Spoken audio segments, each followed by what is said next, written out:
From London, I'm John Weeks, and this is The Standard. Londoners in almost half of the capital's boroughs are set to pay average council tax bills higher than £2,000 per year. It's being called London's council tax bombshell, and means residents in 15 of the capital's 33 local authorities will be charged that amount from next month if they're living in Band D properties or higher. Figures released today show the highest bill will be in Kingston, charging £2,374 for the year, while the cheapest will be found in Wandsworth, which has frozen its portion of council tax, leaving residents with a standard bill of £961. That £2,000 average cost, though, is approximately £700 more than Bandy residents were paying a decade ago. The yearly price rises follow years of austerity, but in January the government did announce an additional £600 million support package for councils across England.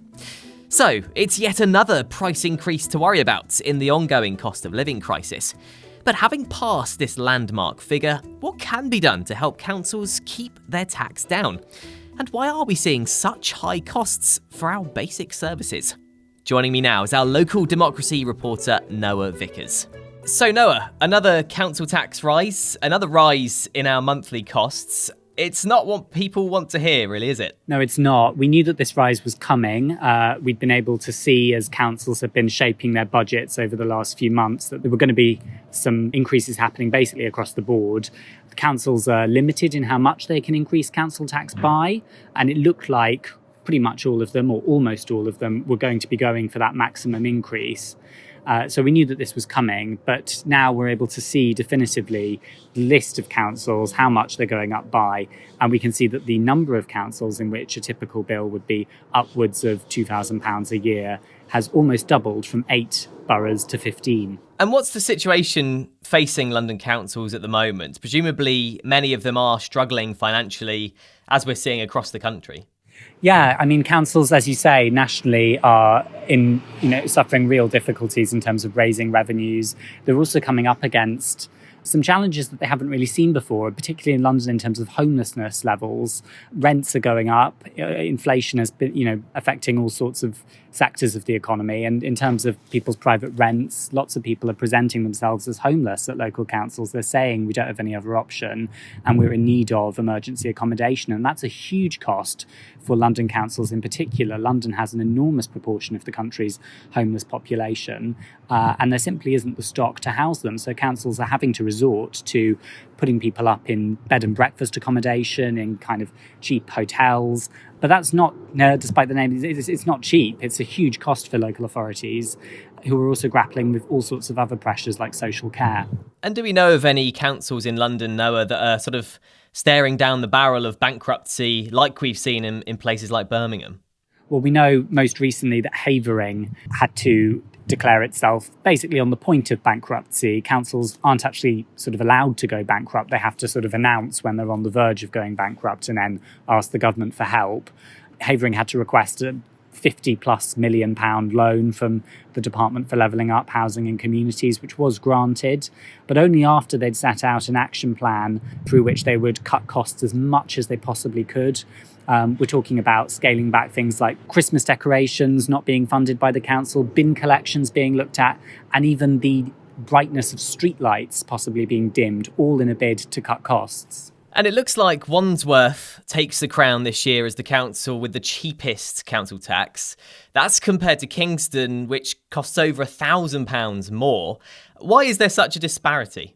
It's a great question. Local government in the UK is very messy in terms of how it's organised, but arguably even messier in terms of how it raises its funding. And the interesting situation with Kingston and Wandsworth is that they are literally right next door to one another. So you have a border where, one street over, you might be paying twice as much council tax as your neighbour. There are a variety of reasons why councils are in sort of different financial positions to one another. It has a lot to do with how they've raised money in the past, how they've been run over several decades. Also, how much they're able to collect in terms of business rates. That can vary quite significantly from council to council. And it will also depend on what investments they've made. Some councils have made quite wise investments and they've managed to raise money or hold on to funding over the longer term that way. Obviously, there have also been cases where councils have made very unwise investments, as we saw in Woking in Surrey or Thurrock in Essex, and the government has had to step in there. Let's take a quick break now. Coming up in part 2. And this could be one of the biggest kind of headaches for an incoming Labour administration if they are to win the next general election. It can't really be fixed without changing the entire way that local government is funded.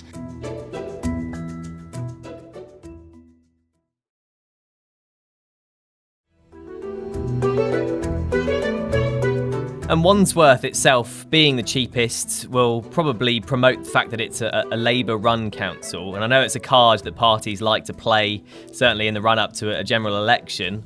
I mean, how big a role do you think how well different councils have done will play when it comes to the general election?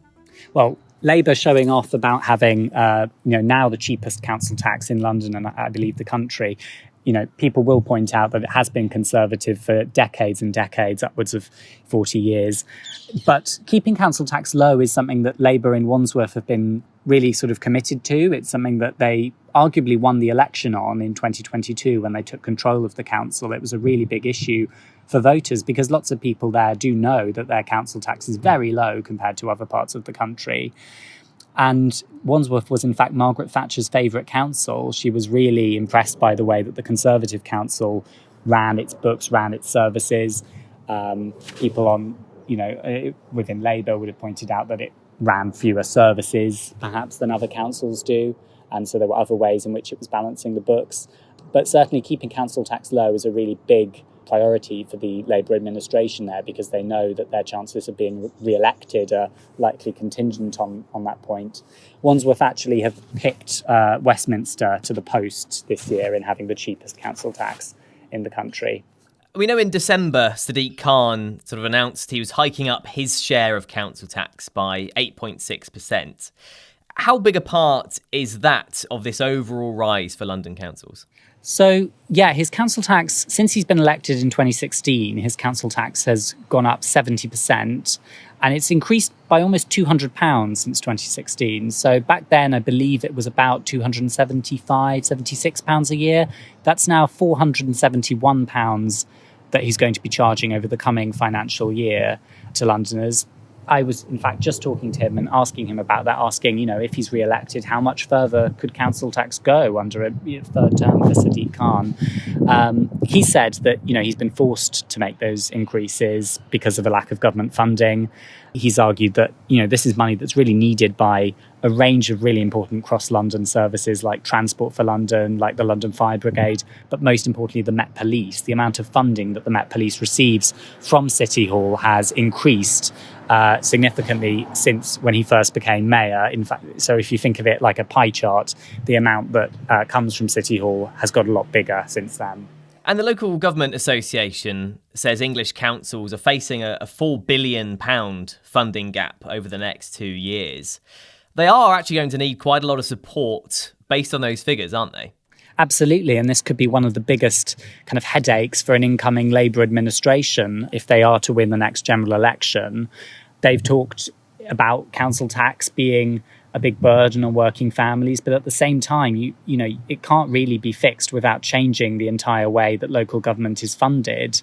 That's the difficulty, and no government for decades has basically kind of stepped up to the plate in terms of delivering that reform. Most people agree that it's not a sustainable way of funding local authorities. They need to be able to raise revenues in a way that's actually going to, mean they can continue to provide services. So it's a huge issue for the government nationally, and it will continue to be.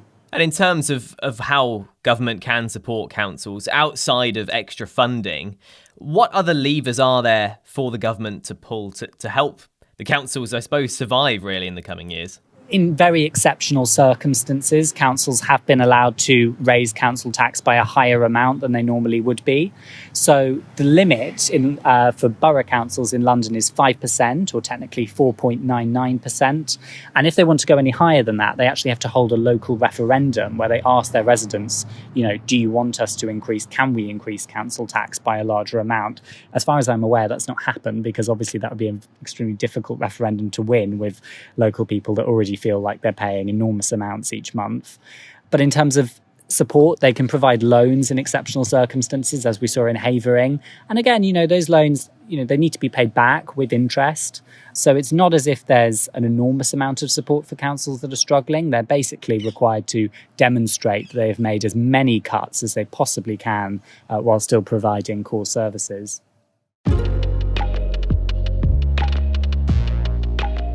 Pick up the Evening Standard newspaper for more news, interviews and analysis, or head to standard.co.uk. Thanks for listening. We're back tomorrow afternoon at 4 o'clock.